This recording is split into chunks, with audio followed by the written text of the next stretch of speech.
নমস্কার বন্ধুরা, সবাই কেমন আছেন? দেখেন, আমি আজকে নিয়ে আসলাম একটি জলপোড় আচার। এখন যেহেতু জলপোড় সিজন এসেছে, তাই একটু জলপোড় আচার বানাবো। তার জন্য তো আগে মশলার প্রয়োজন। আগে একটু মশলা বানিয়ে নিই। তাহলে দেখেন, আমি প্রথমে গরম মশলা দিলাম। এটাকে হালকা করে, হালকা আছে, বেশি হালকা আছে, এটাকে ভাজতে হবে।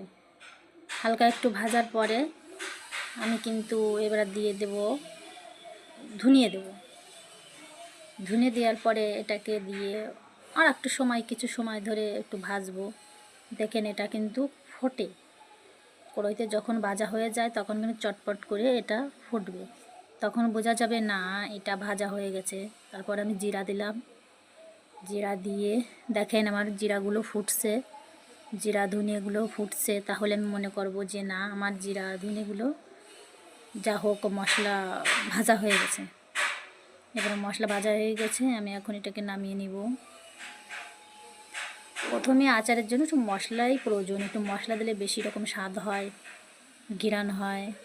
তারপর আমি দিয়ে দিলাম এই যে শুকনো জাল। একটু শুকনো জাল, একটু ঝাল ঝাল লাগবে। একটু ঝাল ঝাল হলে ভালো লাগে। টক মিষ্টি ঝাল ঝাল হলে স্বাদ একটু বেশি লাগে। এবার ঝালগুলো একটু ভাজার পরে আমি এর ভিতরে দিয়ে দেবো, দেখেন এই যে পাঁচফোড়ন। এই পাঁচফোড়নটাই কিন্তু আলাদা রকম একটা সেন্ট আসে, একটা ভালো সুন্দর একটা ঘ্রাণ আসে পাঁচফোড়ন দিয়ে। তার জন্য এই পাঁচফোড়নটা আমি ব্যবহার করি। এখন অন্য কারা কীভাবে বানায়, যার যার ইচ্ছা। আমার কাছে কিন্তু ভালোই লাগে পাঁচফোড়নের এই ঘ্রাণটা। এখন দেখেন আমার হয়ে গেছে। এবার এটাকে আমি গুঁড়ো করে নিই।